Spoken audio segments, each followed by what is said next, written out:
we treat things like it's a science experiment, approaching how we do e-commerce by, testing a hypothesis. What do you want to do if you want to test your theory, X, Y, and Z? Everything that we do, to changing a button on the store to launching a full-scale campaign, we document it. And the reason why we document it is that we're always able to break down how to do something in order to find efficiency, ways to make it faster, make it do better. It's kind of cliche at this point, but it's really what makes us competitive, is that we're open to testing new strategies that most people are not willing to try.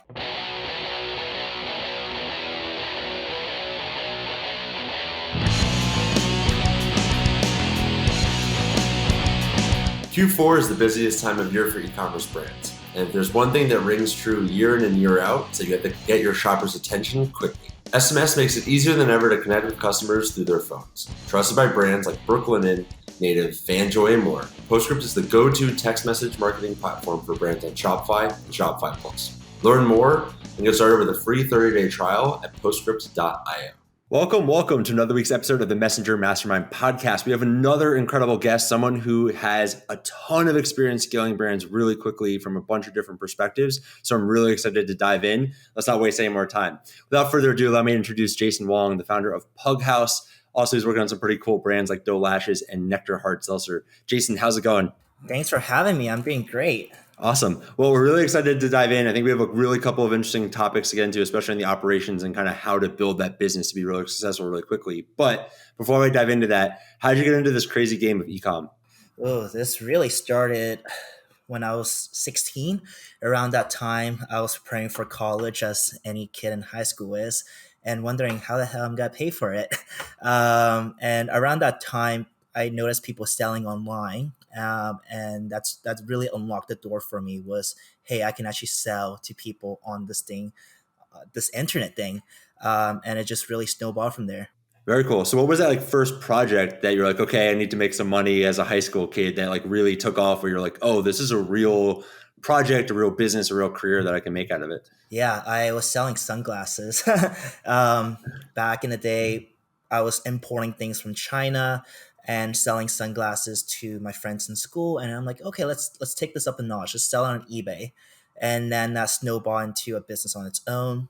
And then the next thing I started was a clothing brand. At the time, little background was, I was what you would call a content creator on this platform called Tumblr. It's a microblogging website that's no longer too relevant. But back in the day, there was a lot of traffic you can drive from Tumblr.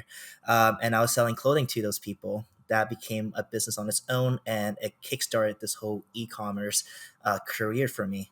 Very cool. Yeah, unfortunately, Yahoo acquired Tumblr, and it really went sideways from there. But it was great back in the day. So if anybody isn't familiar with Pughaus or the brands you're working on in Doe, can you just give a quick overview on what you're focused on today and what you're working on? Got it. Yep. So Pughaus is essentially a brand incubator. It's a place where I can create brands, invest in brands, and help the brands in the portfolio accelerate through a unified framework.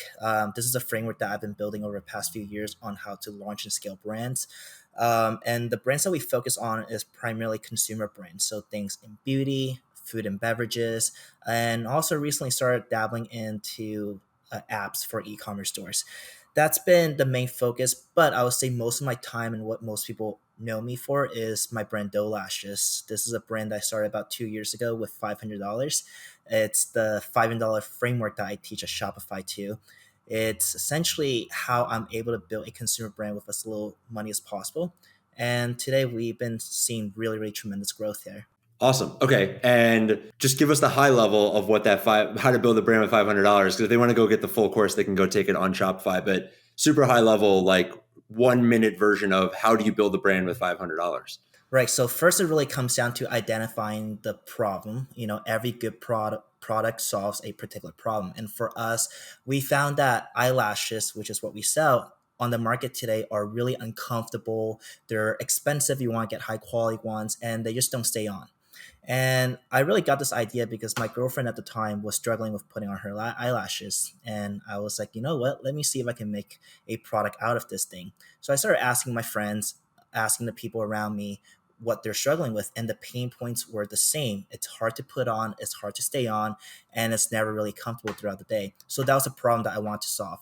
The solution was I want to create a pair of eyelashes that is comfortable by using silk lashes, silk fiber, handcrafted and made from Korean fibers.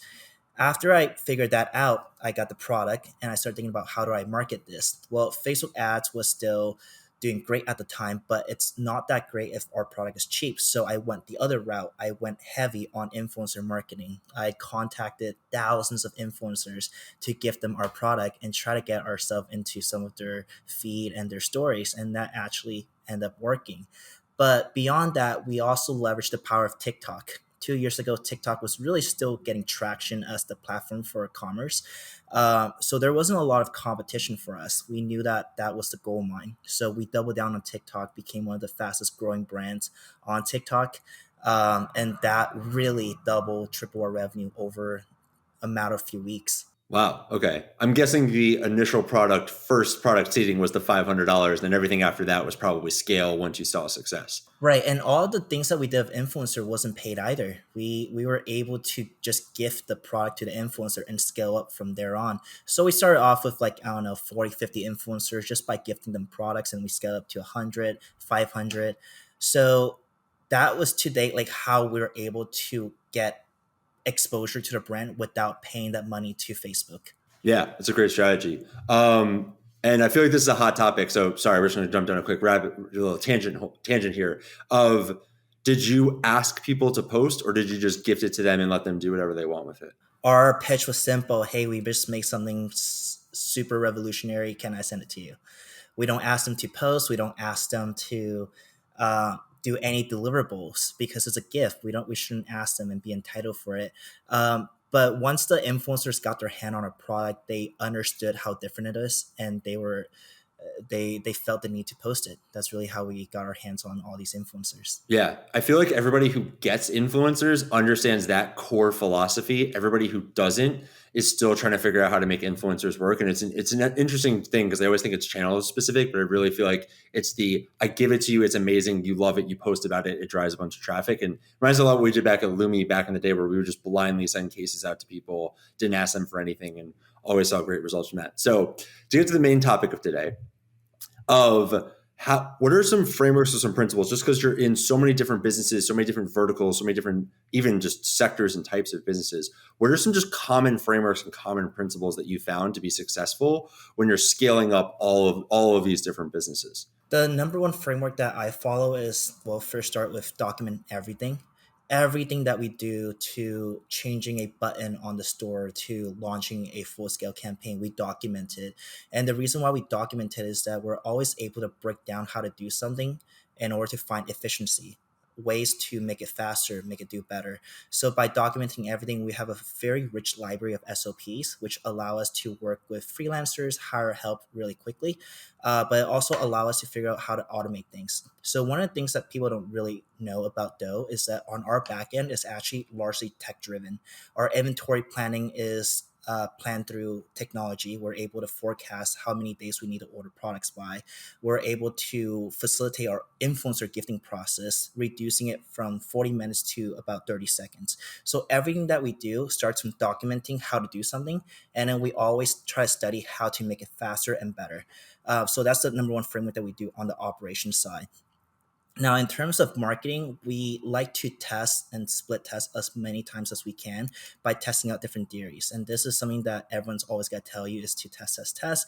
It's kind of cliche at this point, but it's really what makes us competitive is that we're open to testing new strategies that most people are not willing to try. Many consumer brands on the market today are married to Facebook, but we're like, you know what, let's test different channels. So we're testing Pinterest, we're testing postcards, we're testing affiliate channels that people aren't even using, we're testing building blog sites of our own. Okay, affiliate sites are doing great. What if we built our own affiliate site? So we built our own blog and start ranking on Google better than affiliate sites for our own keywords. So we started testing everything and doubling down on what's working. That's really the high level stuff of what we do. Is we try to embrace and adapt to changes faster and better than most people. Yeah, I feel like at the end of the day, the speed to that difference is what makes brands successful today. So I want to dive into the first part first of when you're mentioning like you've automated most of it, you have really documented SOPs. How did you all get there? Because I feel like the challenge that every brand faces is that we're running at 100 miles an hour. We're trying to get everything done. We don't really have time to properly document it. And then something breaks. We're now just in that kind of cycle of always working on something versus getting in that state. So like, what worked well for you, or what recommendations do you have of actually building in that infrastructure that you can scale those SOPs and scale all that documentation while still like getting it done? We try to do things side by side. So one of the things that we have, and probably not possible for everyone, is that I have two screens. So whenever I'm doing something, I try to document what's frustrating me about doing this particular thing. So I always write down my frustrations. And after I write down my frustrations of doing something, I go back and figure out what is it that is frustrating to me? What are the roadblocks for it? Um, by doing so, we're able to pinpoint inefficiencies in the process of doing something. I'll give you a really good example. For instance, our designer right now is just constantly getting feed creative requests through text, through Slack, through email by all sorts of people that needs it, from the email agency, from the ad agency, from the product team. So there's a lot of inefficiency in communicating that. What we did was we built a form that everyone has to fill out, and that form automatically creates a Asana task, assign it to the designer, and add the appropriate person as collaborators in the project. So we're able to organize the creative request form. This means that our designer can spend less time on figuring out what she needs to be doing, and instead having everything that she needs to do in one single place. So it's just tiny little things within the operations that allow us to do things faster and better. Um, of course, documentation is very hard for people who are just jumping in the trenches and doing it. It's obviously very difficult. So my advice to that is take the time in the weekend to reflect on what you need to do and document it on the weekend instead of trying to do it while you're working, if you don't like jumping between the notepad and your work at the same time. There's really no clear formula to doing this. Everyone takes notes differently when they're in school. Everyone organizes different ways. So at the end of the day, find what works for you as long as it meets that you're document something. Yeah, definitely. I love that. Like, I write down frustrations, and then I'm sure is there like a team meeting where everybody just like shares, like, here's what I was frustrated by, and then it turns into like this is how we can solve our problems type meeting. Yeah, we have quick sessions of like, here's like what's broken. We try to build our company like a product company, like a SaaS tool. And so thinking about every part of business as if it's a product, think of it like a features. And we're like, okay, design team, what is it that you think it's broken in this process? This, and this. Marketing team, what's broken in your process? This, and this. And oftentimes there's a lot of cross-functional team activities. Marketing needs to talk to product needs to talk to design. So we have these meetings in order for us to figure out how to work better with each other in order to streamline the process of getting something done. Getting something done typically involves multiple people in a team, right? So the process that we come up with has to work with everyone on that particular team. Yeah, definitely. And I feel like it's one of those things of once you get out of the we need to constantly solve and constantly work on things, you can free up time to then solve the problems, to then actually build the space in your calendar to go do all of these other things as well, which actually is kind of exactly what I want to talk about next from the second part of what you mentioned of constantly testing, of like just being a fast growing brand, but still being early in the journey. And I'm sure cash is a constraint as with most e-com brands. How can you financially, from a team perspective, afford to be testing in so many different channels all at the same time? We don't test like hundreds of things at once. We always have theories that we test and a period that we allot ourselves to test that particular theory, whether that is 7 days, 14 days, or a month. So we'll have higher level things that we want to test, and then like the granular items that come from the higher level stuff. And then we treat things like it's a science experiment. So like approaching how we do e-commerce by taking on workflows that we have learned in school, testing a hypothesis. What do you want to do if you want to test your theory, X, Y, and Z? Or like I said previously, building our company like we're a SaaS product company. Having like specific frameworks that we follow to test is super crucial. And it's typically going to be on like 2 to 3 things that we want to test at a time. Okay. So it's really more of we test a lot, but it's very focused. We have time bounds that we can just cycle through. And then I'm guessing that there's just always multiple tests running at the same time where you're just cycling through all those pieces. So What have you all found? I mean, it sounds like you're testing a lot of interesting channels. I've heard of a lot of people try to crack Pinterest for years and never really figure that out. It sounds like you all were early to TikTok. Like, how does the marketing mix look like, and how is that testing framework pushing the brand forward where you're seeing success, or where you know that channel X is the one that we really should be investing more in? The way that we look at it is we try to break down a journey of a customer before they reach our site. So let's just say that they see us on TikTok. What do people usually do when they see a TikTok video that features our product? What we found is that people, instead of clicking the link in bio, they like to Google us. But in the beginning, when they Google us from a TikTok video, we're not showing up. Okay, what do we need to do there? We need to buy more placements on Google AdWords, and we need to do better SEO. So we start investing into SEO, that which led to a lift in traffic from SEO, because a lift on TikTok means that more people go onto Google to search for us, which means more people will eventually find our site if we do our SEO right. So really trying to break down the customer journey for everything that we do and every channel that we hit has been really the key to capture everyone. What was this? What was the second part of your question? Well, just, I mean, I think that was part of it, but also like you seem to be very process oriented. So are you the type of person that likes to diagram everything out and then like have the flow chart? Or is it more of like, we saw TikTok pop, we just noticed this other thing and now we're like, we're now not scrambling, but like now we're going to address this new thing that just popped up? A little mixture of both. We're The not best like answer. Yeah, we're not like, we don't follow briefs to the T, but we also know that in a team that is testing so many things at once without a proper direction, it's very hard to keep track of.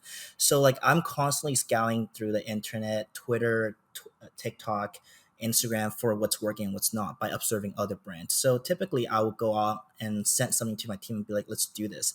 After I say let's do this, we'll come up with a quick brief. It should be like a paragraph of what we're testing. Here's what we consider is success for this, and what are the metrics that we want to see from doing this test, and how we're going to do it. Really simple components that we just write up as a brief. So after the testing period, we'll revisit the brief and see if we're able to achieve a lift in performance based on deploying this new strategy. So some examples would be, I saw brands that are deploying like a close friend feature on Instagram. So they will tell their customers to join their close friend circle on Instagram and then send specific discounts to them. So we're like, okay, this is theory that we want to test. Here's what we should expect from it. People that join our close friend circle, however many amount of them, we should see a significant lift of people that buy from us because we're tracking them through a coupon code. If we're able to see a lift of people who are in our close friend circle use this coupon code, we know that this experiment was a success and we should do more of the close friend circle feature. Just an idea of this. So we're constantly taking things fast, but we're also following the brief and making sure that we're documenting our experiment, because experiments don't mean anything unless we're documenting its success or failures. Yeah. So, like, should we invest more in this? Should we continue going? Because I'm assuming if you do see the lift, then you run a lot more of that close feature friend and it has a lot of other values. So you seem like you have a very operational mindset. Like, it seems like you take everything from a very ops perspective. I know we've talked almost exclusively about like marketing and kind of the process here, but I feel like I might be opening a can of worms, but like, how do you think about the ops side of the business? Because it sounds like, and also from your earlier comments, it sounds like you've automated all of it at this point, which also how, but like, how are you thinking about that side of the business? How are you like planning everything from the operational, like it seems like a very operational mindset. I am an operator, if you haven't been able to tell. I'm From starting to pick this up on whole show. that. That's all I am. I'm more of an operator than a marketing person. So I think of everything in like bits and pieces that puts together into a centralized block, which is why my class is called Building Blocks. It's just how I visualize things. I like to break everything down to see how it works. That's just like the type of person that I am. And I apply that same principle to everything that I do, whether it's marketing, making it creative, or even like an ad video. Like I try to break down and map specific scenes of like why people click and why people scroll and why people ultimately want to buy. That's just how I operate. In terms of like how I operate the business using this, I think that every founder needs to be very operation oriented, because that applies to every single part of building a team, managing your finances, your marketing campaigns, and even like how you build your product vision. Like it has to be operation oriented. how would you, if you were going to go and advise or invest in a new business, how would you want to see that founder, like what is that operational mindset that you want them to have? Break things down into specific pieces and products. Going back to like what we discussed earlier on, is that what I admire about SaaS companies is that they deploy things like it's a new versions, it's a new feature, like version V 1.2 or 1.3. They deploy things because they see every single part of the product as different puzzle pieces, right? So within the e-commerce brand that we built, we also like to operate as if everything is a bits and pieces. One of a really good example that I want to highlight is this company called Nugs. They're this like artificial chicken brand, and they actually take it into literal means. Like on their website, they will put this is V1.043 because they're shipping every part of their business as if it's a actual product. So following that same exact mindset, we think of everything that we do within each team as a iteration. And we're always striving to be a better iteration of it by tracking exactly what we're building. So I'll give you a really good example because I feel like I'm just kind of blabbling on like what I do, not how I do it. What we do is, let's just say within apps, we look at all the apps that we use and we say, this is what we're doing right now. And this is what we want to achieve in terms of APIs or KPIs. We want to have, let's just say, um, 500 subscribers to our products by the end of next month. We currently have 300. Okay, in order for us to get to 200, I want to change how we are displaying our subscription product within our product page, or the type of emails that we do, or the referral programs for subscriptions. And if we're able to deploy these as feature changes and we see a success in the metrics that we get, then it's a successful deployment of this new feature. So thinking everything in blocks and having metrics to track back on is how we ship our new products. Yeah, and I think that there's so many good, valuable insights there because that process can be taken to anything, right? Like you're talking about subscribers, but you could take that to reviews, to getting like product out the door and shipping things and getting everything like delivery times down or customer support time down. Like it's that, where are we today? How do we measure success? And then how do we fill the gap of where we are to where we want to be? So I think that's a really important piece of like, so you mentioned Asana, like what other tech stack, what other tools are you using to allow you to do all of this documentation? Like, is it literally just Google Docs and G Drive, or is there something else that you're using to like really have that clear mindset to put all of those pieces together? We use Notion a lot.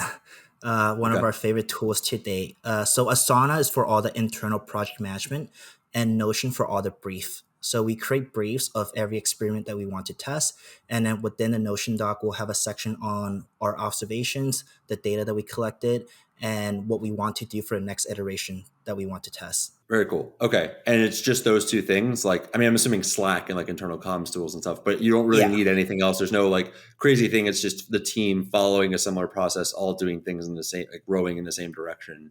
And it's Yep. really, it's just those two tools. It's just a PM tool and a documentation tool. Yeah, I mean, companies have been built for hundreds of years without these cool tools. They use pen and paper.